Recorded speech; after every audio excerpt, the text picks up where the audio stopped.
My son threatened to cut me out of his life. Unless I paid his debts, my three-word reply shattered everything he thought he knew about me. The text message arrived at 11:47 on a Tuesday morning, just as I was enjoying my second cup of coffee and reading the newspaper at my kitchen table. 23 words that would change everything between my son and me forever. Dad, I need you to pay off my credit cards or I'm cutting you out of my life permanently. Your choice. I stared at the screen for a long moment, watching the cursor blink in the message thread. Then I did something that probably surprised him. I smiled, not the fake smile you give when someone tells a bad joke, but the genuine smile of a man who finally sees the chessboard clearly for the first time. Because after 32 years of raising Marcus, after countless sacrifices and sleepless nights, after giving him everything I had and more, my son had just handed me the most valuable gift he'd ever given me: clarity. Before we continue, please subscribe to the channel and let us know where you're listening in the comments. You see, this story isn't really about credit card debt.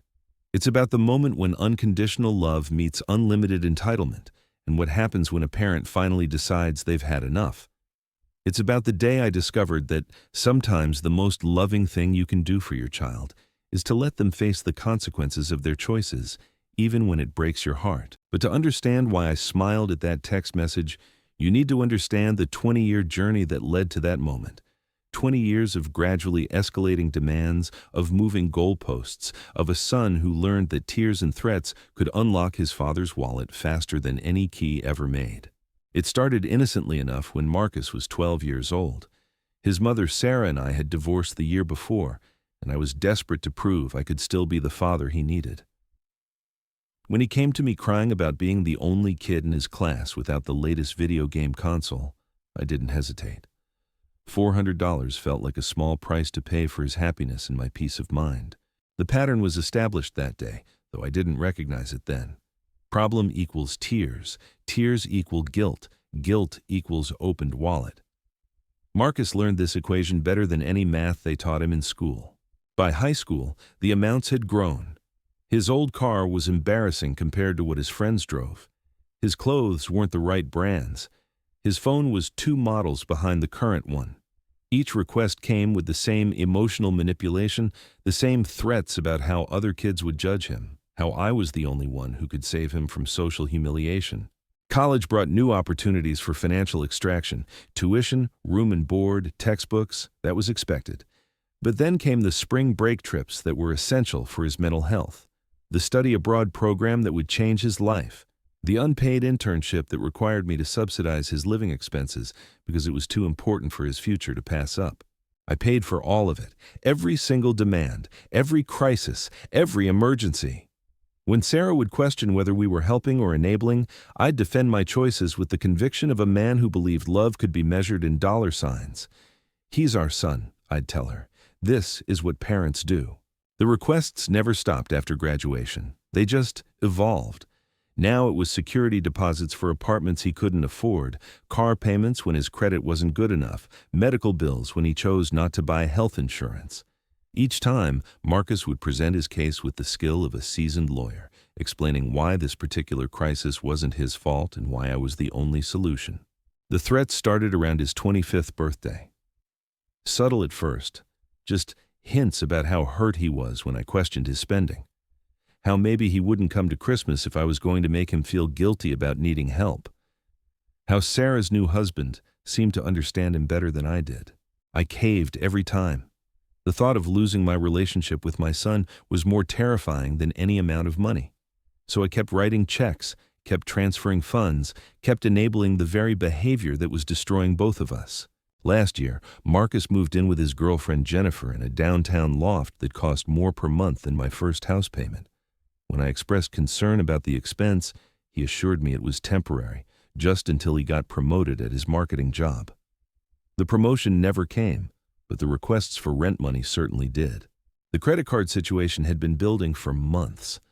It started with a casual mention that his cards were getting a little high. Nothing serious, just the normal expenses of a young professional building his life. Then came the minimum payment requests when things got tight at work. Then the balance transfer fees when the interest rates became unmanageable.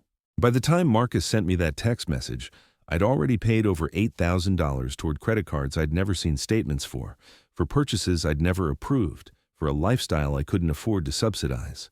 But that Tuesday morning, something was different. Maybe it was the ultimatum itself, the cold calculation of threatening to cut me out of his life unless I paid his debts. Maybe it was the realization that my son had become someone I didn't recognize, someone who saw his father as nothing more than a financial safety net. Or maybe it was just 32 years of accumulated exhaustion finally reaching its breaking point. I set down my coffee and walked to my home office, where I kept the files I'd been avoiding for months. Bank statements showing the steady drain of my retirement savings, credit card bills from my own borrowing to cover his emergencies, a second mortgage I'd taken on my house to pay for his college expenses that kept expanding year after year.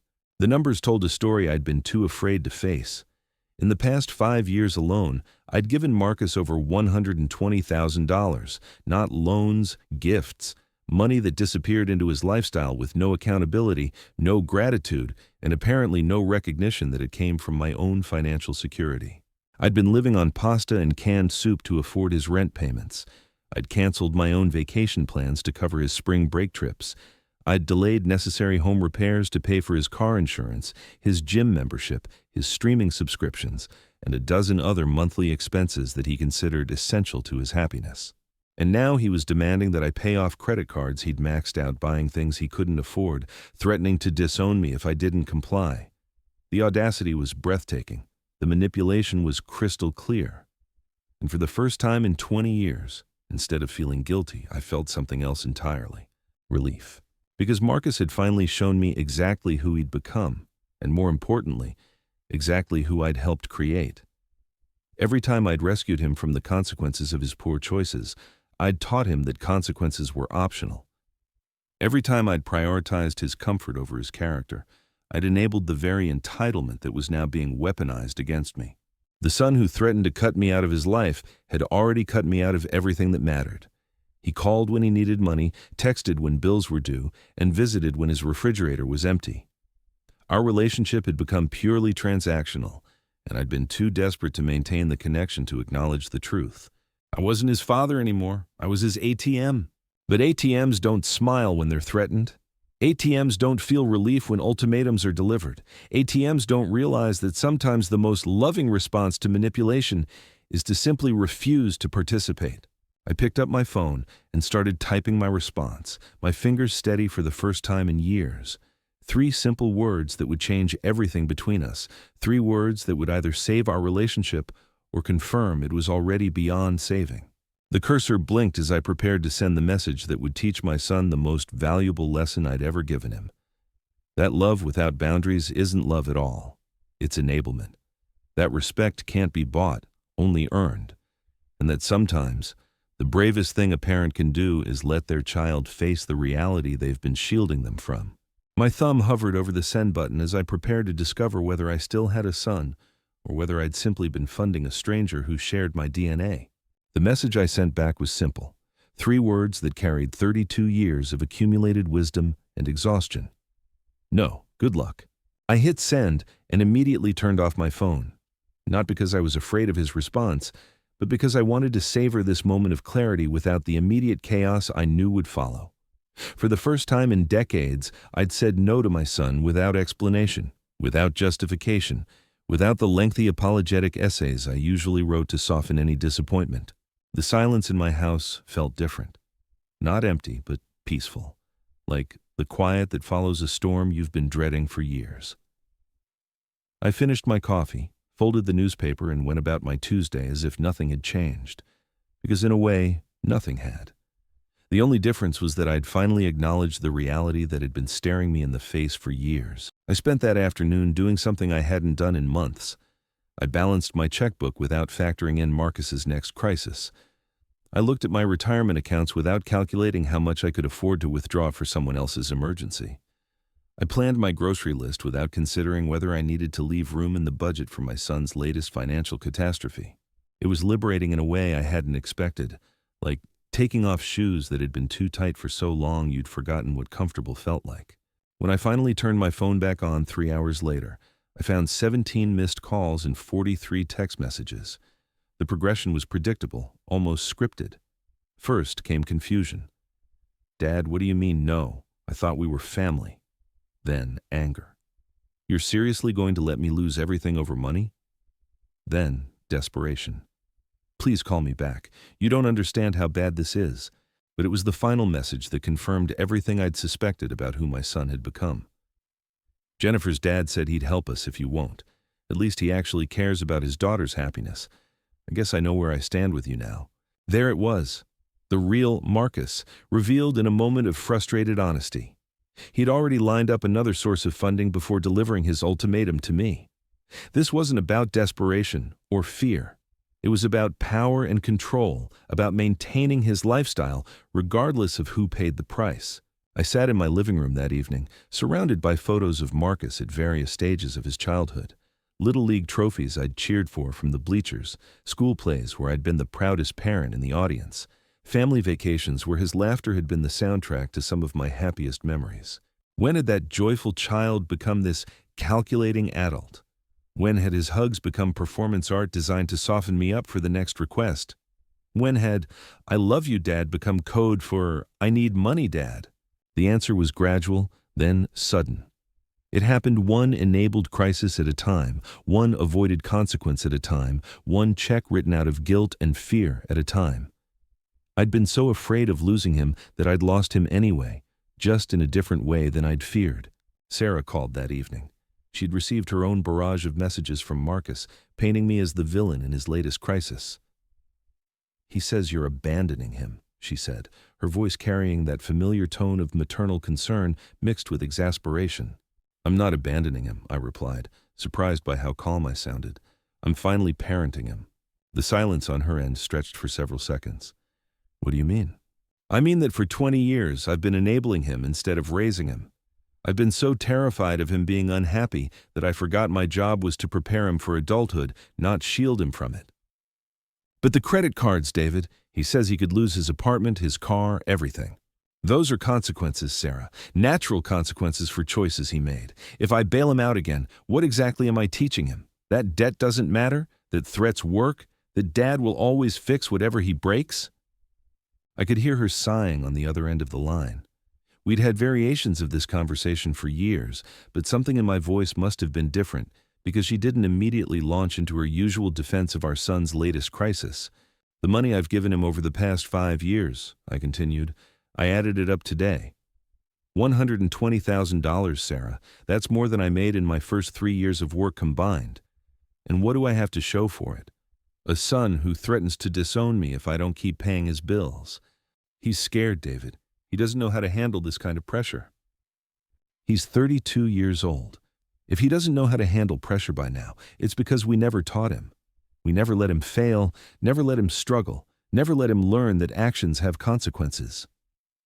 The conversation continued for another hour, with Sarah gradually moving from defense to something approaching understanding.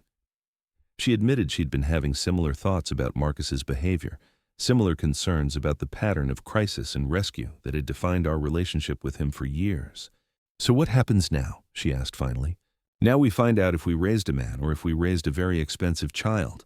Over the next few days, the calls and messages from Marcus became less frequent but more desperate. He'd clearly expected me to cave within 24 hours, as I always had before. When that didn't happen, his strategy shifted from anger to bargaining to outright pleading. "Dad, please. I know I came at this wrong, but I'm really scared. The minimum payments alone are $800 a month. I can't afford that, and rent and food and everything else. I'll pay you back. I promise. I'll get a second job. I'll do whatever it takes." For a moment, reading that message, I felt the familiar tug of parental instinct, the desire to rescue, to fix, to make his pain go away.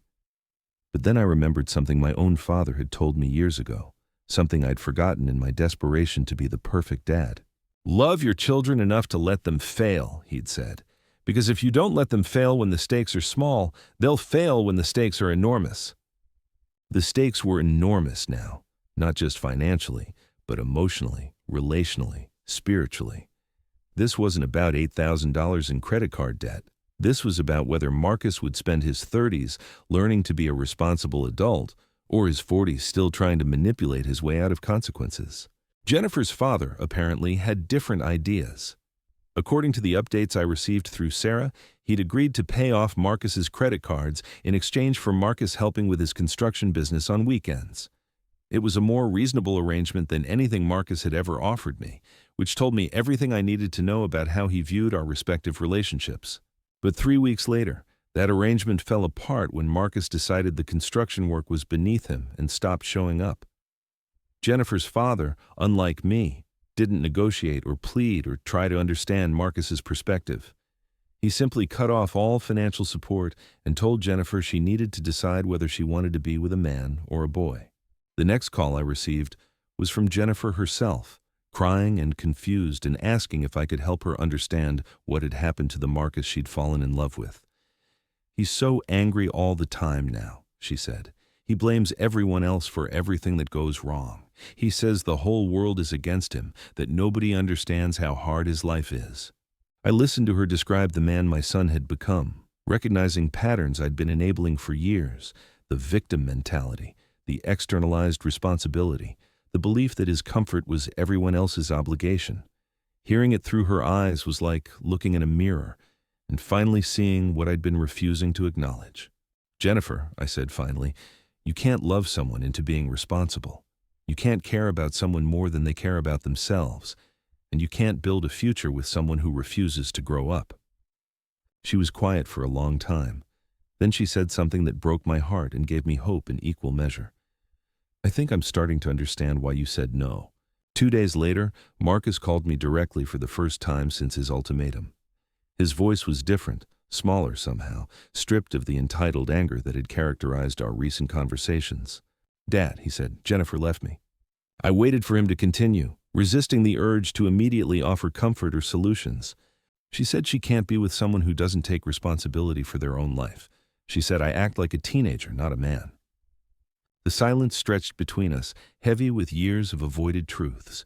"I lost the apartment too," he continued. "Couldn't make rent without her income. I'm staying at Mike's place for now, sleeping on his couch." Still, I waited. This was his story to tell, his crisis to own. "I keep thinking about what you said, about good luck, like you were just writing me off, giving up on me." "Marcus," I said finally, "I wasn't giving up on you. I was giving up on the version of our relationship where I solve all your problems and you blame me for all your unhappiness." "But what am I supposed to do now? Everything's falling apart." "What do you think you should do?" The question seemed to surprise him. I realized it had been years since I'd asked him to think through his own solutions instead of immediately offering mine. "I guess I need to figure out how to pay my own bills," he said slowly, as if the concept was foreign. "That would be a good start. And maybe get a second job, like I told you I would." "Maybe?" And probably apologize to Jennifer's dad for bailing on him. "Probably." Another long silence.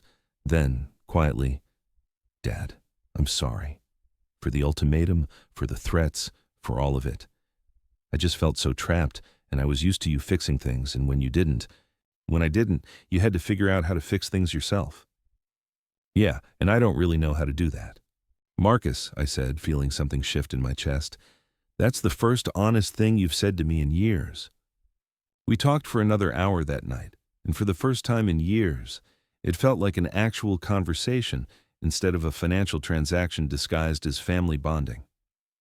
Marcus asked questions I'd never heard from him before. How had I learned to manage money when I was his age? What mistakes had I made that he could avoid?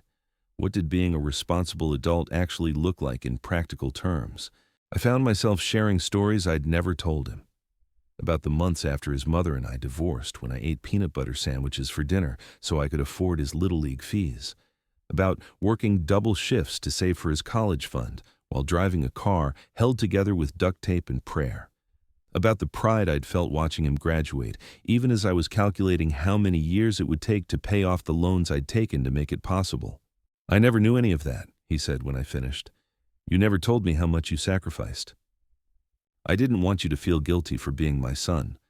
But somewhere along the way, I forgot to teach you that sacrifice has meaning, that the things worth having require effort and planning and sometimes doing without other things you want." The conversation ended with something I hadn't heard from Marcus in years, A genuine thank you. Not for money, not for fixing a problem, but for finally treating him like an adult capable of handling the truth. Over the next month, Marcus called me regularly. Not for money, but for advice. How do you create a budget when you've never had to stick to one? What's the difference between a want and a need when everything feels essential? How do you rebuild trust with people you've disappointed? I watched him struggle, and every instinct screamed at me to intervene, to write a check, to smooth the path ahead of him. But I'd learned something about love in those weeks since his ultimatum. Real love sometimes looks like letting someone face the natural consequences of their choices. Real love sometimes means standing back while someone you care about learns hard lessons you can't teach them any other way. Marcus found a second job delivering food on weekends. He moved into a smaller apartment with 2 roommates instead of living alone in luxury he couldn't afford. He started cooking meals at home instead of ordering takeout every night. Small changes that added up to something bigger than budgeting. They added up to ownership. "It's weird," he told me during one of our calls. "I actually feel proud of paying my own rent this month. Like, genuinely proud. I don't think I've felt that way about money stuff ever." That's because it's yours," I said. "When you earn something yourself, when you make the sacrifices required to have it, it means something different than when it's just handed to you." "Is that why you stopped giving me money? To make me feel this way?" I considered the question carefully.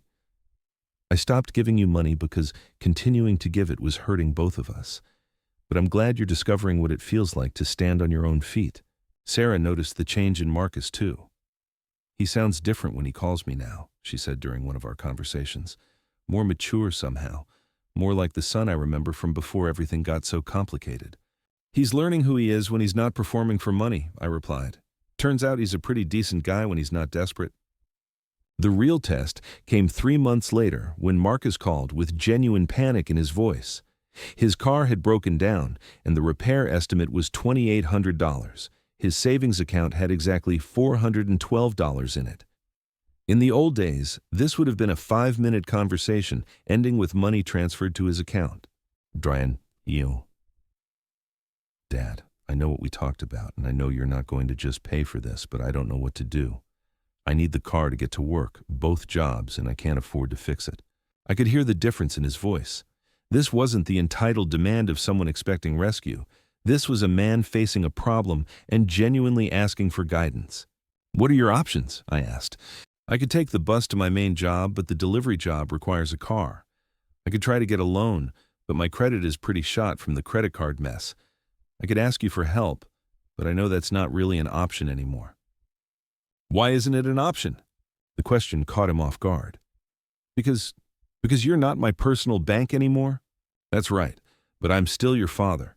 What would asking your father for help look like, as opposed to expecting your personal bank to solve your problems?" He was quiet for a moment, thinking. "I guess I could ask if you'd be willing to lend me the money, with a payment plan and interest, like a real loan." "What kind of payment plan?" "Maybe $200 a month until it's paid off?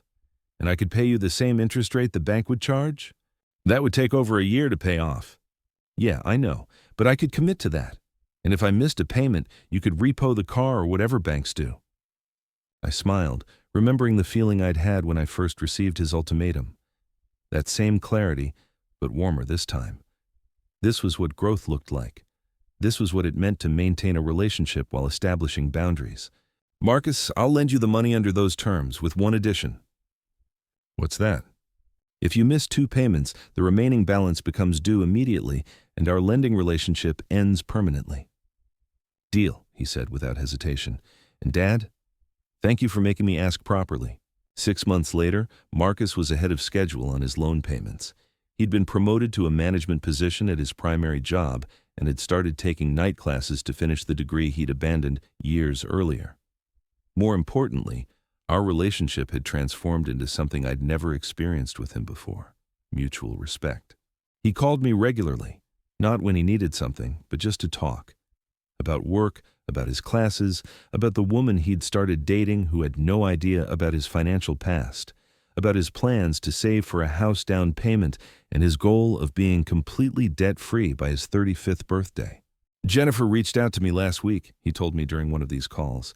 "She wanted to know if I was doing okay." How did that go? It was good, actually.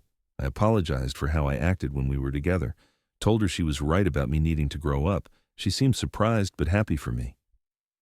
Are you thinking about getting back together? No, that ship has sailed, but it felt good to own my mistakes with her, to not blame her for leaving or make excuses for why I acted the way I did. I realized as he talked that this was what I'd been hoping for all those years when I was writing checks and transferring money and enabling his every crisis. Not gratitude for my financial support, but growth into the man I'd always known he could become. The difference was that growth couldn't be purchased.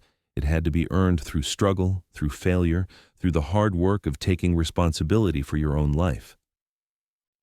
"Dad," Marcus said as our conversation wound down, "I need to tell you something." "What's that?" "That day when you said no to me, when you just texted back good luck and turned off your phone, I hated you for it. I thought you were abandoning me, giving up on me, proving that you never really loved me." I waited for him to continue, my chest tight with the memory of that day. "But that was the most loving thing you ever did for me. You loved me enough to let me fail. You loved me enough to stop enabling me. You loved me enough to risk our relationship for my growth." The words hit me harder than I'd expected. Tears I hadn't realized I was holding back started flowing freely. "I'm proud of who you're becoming, son." "I'm proud of who I'm becoming too, and I have you to thank for that, even though it took me way too long to understand it." After we hung up, I sat in my living room looking at those same childhood photos that had surrounded me the night I'd first said no to his demands. The little boy in those pictures had grown into a man, not because I'd smoothed his path, but because I'd finally gotten out of his way and let him find his own footing. The lesson I'd learned was harder than any I'd ever taught Marcus. Sometimes the most loving thing a parent can do is nothing. Sometimes the greatest gift you can give your child is the opportunity to discover their own strength. Sometimes saying no is the most powerful way to say I love you. My phone buzzed with a text message, and for just a moment, I felt that familiar flutter of anxiety. But the message wasn't a crisis or a demand or a threat. It was a photo of Marcus at his work Christmas party, accepting an award for Employee of the Year, with a caption that read, "Thanks for teaching me that earning something feels better than being given it. Love you, Dad." I smiled, the same genuine smile I'd felt that morning when I'd first decided to stop being his ATM and start being his father again. Some lessons take decades to teach and even longer to learn, but when they finally take hold, they transform everything. The man who'd once threatened to disown me over credit card debt had become someone I was genuinely proud to call my son. And all it had taken was the courage to let him discover who he could be when no one else was solving his problems for him. That Christmas party photo became the wallpaper on my phone. Every time I looked at it, I remembered the journey that had brought us to this point. But the real test of our transformed relationship was still to come. It arrived in the form of a phone call on a Thursday evening in February. Marcus's voice was steady, but I could hear something underneath it that made me pay attention. "Dad, I need to talk to you about something, and I want you to know up front that I'm not asking for money." The fact that he felt the need to clarify that told me how much we'd both changed. A year ago, every serious conversation had been a prelude to a financial request. "I'm listening, son. I've been thinking about buying a house. Not right away, but maybe in the next year or two. And I wanted to get your advice on how to approach it the right way." For the next hour, we talked about down payments and mortgage rates, about the difference between what you can afford and what the bank will approve you for, about the hidden costs of homeownership that first-time buyers never consider. It was the kind of conversation I'd dreamed of having with him for years, but it had taken his financial crisis to make it possible. "The thing is," Marcus said toward the end of our call, "I keep thinking about that apartment I lost. How I was so focused on impressing people with where I lived that I never stopped to ask if I could actually afford it. What would you do differently now?" "Everything," he said with a laugh that held no bitterness. "I'd buy something smaller than what I could qualify for. I'd make sure I had 6 months of payments saved as an emergency fund. I'd actually read the fine print instead of just signing whatever the realtor put in front of me. Those are good lessons to learn before you buy instead of after." Yeah, expensive lessons if you learn them the wrong way. The conversation reminded me of something I'd forgotten in all the years of crisis management. Marcus was actually quite intelligent when he wasn't in panic mode. His questions were thoughtful, his reasoning sound. The entitled young man who'd threatened to disown me had been replaced by someone who thought before acting, who considered consequences before making decisions. A few weeks later, Sarah called with news that surprised both of us. "Marcus asked if he could take me to dinner," she said. "Not for my birthday or Mother's Day, just because he wanted to spend time with me." "How did it go?" "It was wonderful. We talked for 3 hours, David. Really talked about everything. His job, his goals, his regrets about how he'd treated both of us. He even paid for dinner without making a big production about it." I could hear the amazement in her voice.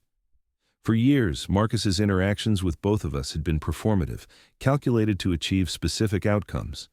The idea that he would seek out our company just for the pleasure of it was as foreign as speaking a different language. "He apologized to me," Sarah continued, "for all the times he'd played us against each other, for the way he'd manipulated our guilt about the divorce to get what he wanted from both of us." "What did you say?" I told him that seeing him take responsibility for his own life was apology enough, and I thanked him for becoming someone I could be proud of again. The changes in Marcus weren't just financial or professional. They were fundamental shifts in how he saw himself and his place in the world. Instead of viewing life as something that happened to him, he'd begun to see it as something he had agency over. Instead of seeing problems as crises requiring rescue, he'd started seeing them as challenges requiring solutions. This new perspective was tested when Marcus called me in March with news that his company was downsizing. "I'm not getting laid off," he said quickly, "but they're eliminating the management position I was supposed to move into next month. So I'm staying at my current level, which means no raise, and I'd been counting on that extra money for my house savings." In the old days, this would have been a catastrophe, requiring immediate parental intervention. Now, it was simply information to process and adapt to. "That's disappointing," I said. "What are you thinking about doing?" Well, I've got a few options. I could look for a different job that has more upward mobility. I could ask about taking on additional responsibilities in my current role to justify a raise. Or I could just adjust my timeline for buying a house and keep saving at my current rate. Which option appeals to you most?" "Honestly, I think I want to look for a new job. I like the work I'm doing, but this company has been having financial problems for a while. Even if I got a raise, it might not be sustainable long term." We spent the next hour talking through his resume, discussing interview strategies, and identifying companies in his field that were known for promoting from within. It was a productive conversation between two adults, not a crisis call between a panicked child and a rescuing parent. "Dad," Marcus said as we were wrapping up, "can I ask you something?" "Of course."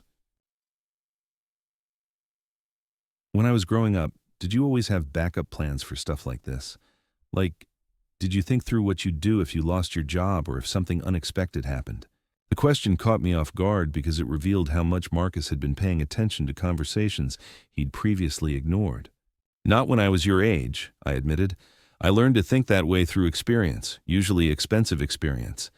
The difference is that when I made mistakes, I had to live with the consequences. When you made mistakes, I fixed them, so you never learned to think ahead." That makes sense. It's weird how much more carefully I think about everything now that I know you're not going to bail me out. How does that feel? Scary sometimes, but also kind of exciting. Like, I'm actually in control of my life now instead of just floating along hoping someone else will catch me if I fall. Marcus found a new job within 6 weeks, one that paid 20% more than his previous position and offered clear advancement opportunities. The interview process had been rigorous, requiring multiple rounds and a presentation to senior management, but he'd approached it with a level of preparation and professionalism that impressed even me. "I actually enjoyed the interviews," he told me afterward. "It felt good to talk about my accomplishments, about the problems I'd solved and the improvements I'd made. I never realized I had so much to offer." "You've always had a lot to offer. You just never had to prove it to yourself before." The promotion meant Marcus could accelerate his house buying timeline, but instead of rushing into a purchase, he used the extra income to build a larger emergency fund and pay off the last of his credit card debt 6 months early. "I could afford a bigger mortgage now," he explained when I asked about his conservative approach. "But I keep thinking about what you said about the difference between what you can afford and what you should spend. I'd rather buy less house and sleep well at night."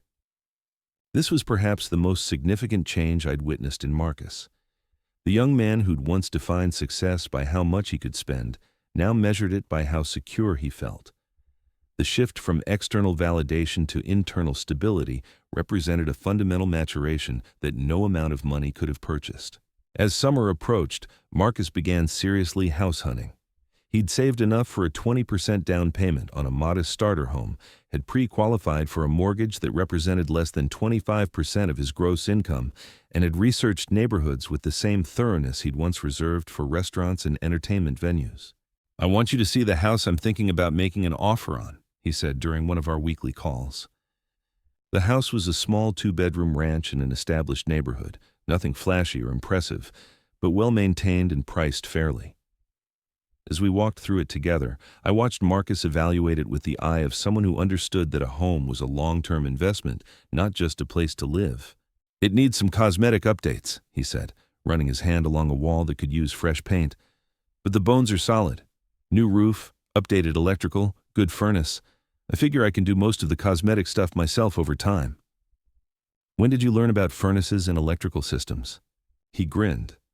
"When I realized that understanding these things could save me thousands of dollars in home inspection surprises. I've been watching YouTube videos and reading articles for months." The Marcus who'd once expected others to handle all practical matters had taught himself to be a knowledgeable consumer. The transformation was so complete that I sometimes forgot how helpless he'd once been. His offer was accepted the following week, and the closing process gave us opportunities for conversations I'd never imagined having with my son. He asked thoughtful questions about homeowners insurance, about property taxes, about maintenance schedules. He researched contractors and gathered multiple quotes for the updates he wanted to make. Most importantly, he approached the entire process with a calm confidence that came from knowing he could handle whatever challenges arose.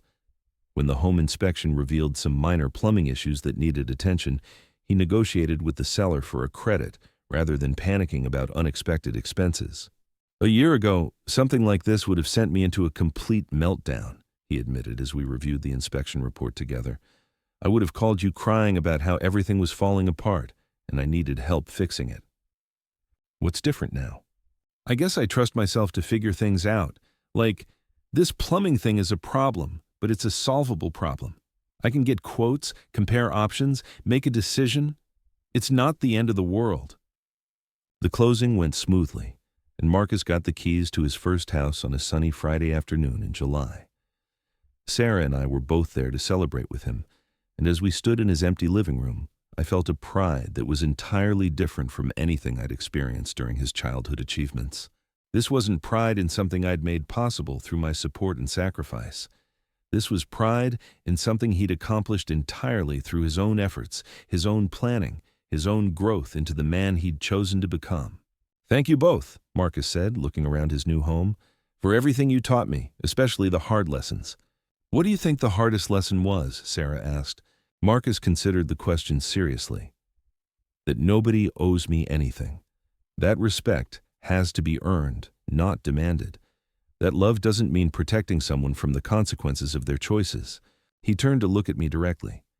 "That sometimes the people who love you most are the ones who refuse to make your life easier when making it easier would make it worse." The words hit me with unexpected force. This was the conversation I'd been hoping to have for years, the acknowledgement that my decision to stop enabling him had been an act of love, not abandonment. "I spent so many years angry at you for not giving me what I wanted," Marcus continued, "but you were giving me what I needed, even when I couldn't see it." As we prepared to leave that day, Marcus handed me an envelope. "Don't open it now," he said. "Wait until you get home." The drive back to my house was filled with a contentment I hadn't felt in years.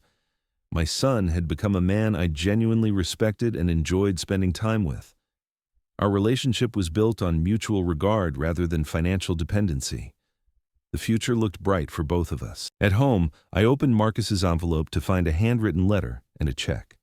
The check was for the remaining balance on his car repair loan, paid in full 3 months early. But it was the letter that brought tears to my eyes. "Dad," it read, "I know I can never fully repay you for everything you've given me over the years, not just the money, but the time, the patience, the love, and ultimately, the courage to let me fail. You taught me that being a man means taking responsibility for your own life, and that lesson is worth more than any amount of money you ever gave me. I'm proud to be your son, not because of what you've done for me, but because of who you've helped me become.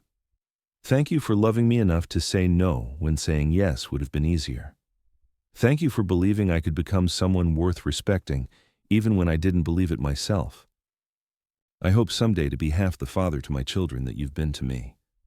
I sat in my living room that evening, reading and rereading Marcus's letter, marveling at the journey we'd both taken. The son who'd once threatened to disown me over credit card debt had grown into a man who understood that the greatest gift a parent can give is the expectation that their child will rise to meet life's challenges. The text message that had started this whole transformation was still saved in my phone. Dad, I need you to pay off my credit cards or I'm cutting you out of my life permanently. Your choice. Looking at it now, I realized Marcus had been right about one thing. It had been my choice. Not the choice he'd intended to give me, but a choice nonetheless. I could choose to continue enabling his dependence, or I could choose to love him enough to let him grow up. I'd made the right choice, even though it had been the hardest thing I'd ever done as a parent. Sometimes, love looks like saying yes. Sometimes it looks like saying no. And sometimes, it looks like smiling when your child threatens to leave you, because you know that teaching them to stand on their own feet is the greatest gift you can give them, even if they don't understand it yet. The man my son had become was worth every difficult day of that transformation, and the relationship we'd built was stronger than anything money could have purchased. Marcus was right about something else, too. It had been my choice, and I would make the same choice again without hesitation. Because real love isn't about making someone's life easier. It's about making someone's life meaningful. And meaning only comes through struggle, through growth, through the satisfaction of becoming someone you can be proud of. Marcus had learned that lesson the hard way, but he'd learned it completely. And watching him discover his own strength had been the greatest privilege of my life as his father. The real measure of success in parenting isn't whether your children need you. It's whether they choose you when they don't have to. 3 months after Marcus bought his house, he called me on a Saturday morning with something in his voice I hadn't heard in years. Excitement that had nothing to do with wanting something from me. Dad, I know this might sound weird, but would you want to come help me install some shelving in my garage? I bought all the tools and materials. I just thought it might be fun to do it together. Fun. When was the last time Marcus had used that word about spending time with me? When was the last time he'd invited me over without an ulterior motive? I'd love to, I said, and meant it completely. That Saturday afternoon, working alongside my son in his garage, measuring twice and cutting once, I realized something profound had happened. We were just two men working on a project together, talking about everything and nothing. No financial undertones, no hidden agendas, just a father and son who genuinely enjoyed each other's company. You know, Marcus said as we aligned the final shelf bracket, I used to dread asking you for advice because I knew it would come with a lecture about responsibility. And now?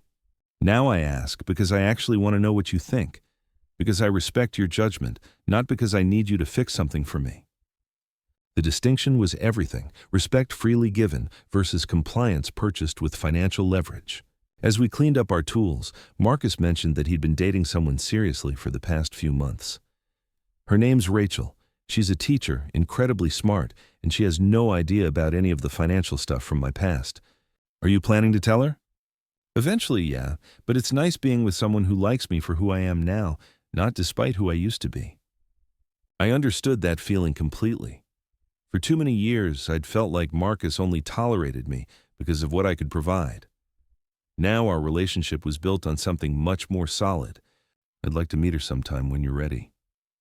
Actually, Marcus said, looking slightly nervous, I was hoping you and Mom could come to dinner next weekend. I want to cook for all of you. The invitation was simple, but it represented a complete reversal of our family dynamic. Instead of expecting to be entertained and provided for, Marcus wanted to be the host, the provider, the one taking care of others. That dinner party was a revelation. Marcus had transformed into a gracious host, proud of his modest home, confident in his cooking abilities, genuinely interested in making everyone comfortable. Rachel was delightful, clearly smitten with the man Marcus had become. and completely unaware that she was witnessing the culmination of years of painful growth. "Marcus tells me you're retired from construction," she said during our conversation. "He's been using some of the skills you taught him to fix up the house. He's quite handy." I glanced at Marcus, surprised. I couldn't remember teaching him much about home repair, but apparently he'd been absorbing more than I'd realized during those years when I'd thought he wasn't paying attention. "He's always been capable of more than he knew," I replied, watching Marcus beam with pride at the compliment. After dinner, as Sarah and Rachel looked through photo albums in the living room, Marcus pulled me aside in his kitchen. "Dad, I need to tell you something, and I don't want you to take this the wrong way." My chest tightened slightly, old habits of expecting bad news dying hard. "I've been thinking about our relationship over the past few years, about all the money stuff and the fighting and everything that happened, and I realized something important." He paused, seeming to gather his thoughts. "You saved my life when you stopped giving me money." The words hung in the air between us, profound in their simplicity. I was drowning, Dad, in debt, in entitlement, in this belief that the world owed me something. I was becoming someone I didn't even like, but I couldn't see it because you kept rescuing me from the consequences of my choices. He looked around his kitchen, at the home he'd earned, at the life he'd built. "If you'd kept enabling me, I'd probably still be living paycheck to paycheck, blaming everyone else for my problems, expecting other people to solve everything for me. I would have missed out on this." He gestured toward the living room, where Rachel was laughing at something Sarah had said. "On her, on this house, on actually being proud of who I am." "Marcus, Let me finish," he said gently. "I spent so long being angry at you for saying no, for cutting off the money, for letting me struggle. But that struggle was the best thing that ever happened to me. It forced me to discover who I actually am when I'm not performing for financial support." He paused, his voice thick with emotion. "You gave me the gift of finding out I'm actually a decent person when I'm not desperate." I felt tears threatening and didn't try to stop them. This conversation was worth every difficult moment of the past 2 years. "I'm proud of who you've become, son. I'm proud of who I've become too, and I couldn't have gotten here if you hadn't loved me enough to let me fall." 6 months later, Marcus called with news that shouldn't have surprised me, but somehow did. "Rachel and I are engaged." The joy in his voice was infectious, but it was what he said next that really got to me. "We're planning a small wedding, nothing fancy. We want to pay for it ourselves, and we want to keep it simple and meaningful rather than trying to impress anyone." The contrast with his previous approach to major life events was stark. No demands for financial contribution, no expectations that others would fund his celebration, just a man and woman planning a life together within their means. "We'd love your blessing," he continued, "but more than that, we'd love your advice on how to build a marriage that lasts." Sarah and I spent that evening talking about Marcus's transformation, marveling at how completely he'd changed not just his financial habits, but his entire approach to life. "Do you think we did the right thing?" Sarah asked. "All those years of saying no, of letting him struggle?" "Look at who he's become," I replied. "Look at the man Rachel fell in love with, the man who's excited about paying for his own wedding, the man who asks for advice instead of money. How could we have done anything else?" The wedding was everything Marcus had promised, small, simple, and absolutely beautiful. Watching him exchange vows with Rachel, seeing the genuine happiness on both their faces, I felt a satisfaction that went beyond typical parental pride. This was a man who'd learned to build something lasting, not just acquire something impressive.